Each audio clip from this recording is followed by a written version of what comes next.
Mga fre, update lang, no? So last week, na-experience ko nang mag-drive ng forklift after mag-demo nung prof namin. At niya ituro yung mga gagawin bago sumakay ng forklift. Inisa-isa niya kaming ipag-demo. Tapos atras abante lang muna yung ginawa namin. Ayos naman, kaya naman i-drive pero nakakapanibago kasi sa likod yung lumiliko ng mga gulong, hindi kagaya sa normal na sasakyan, diba, sa harap. Tapos sobrang sensitive ng manibela. Maayos yung power steering ng forklift.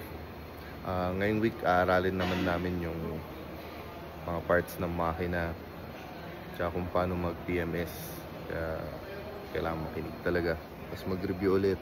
Kasi halos araw-araw kami nagko-quiz. Check talaga nung prof namin kung nakikinig kami at may natututunan kami. Kaya yun, mga fre, check nyo yung video.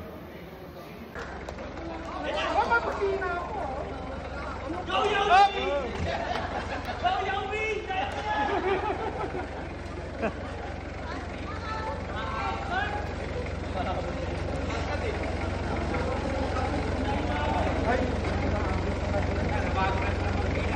Bagsak na kami niyan.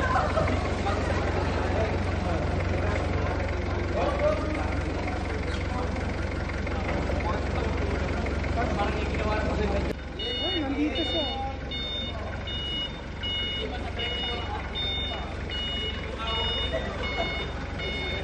Mali niya yung kamay niya. Pwede yan. Pwede ganyan. Pero kung titingin ka sa likod. Pero kung hindi ka titingin, bawal yan. Ito sa video.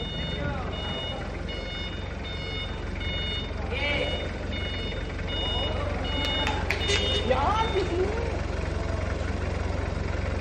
Ay, dito mo na baba. Baba mo na. Ito, baba. Bakit?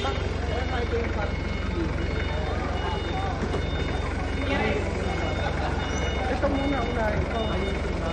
Bago ako magpapay. Kinabahan pa, oh!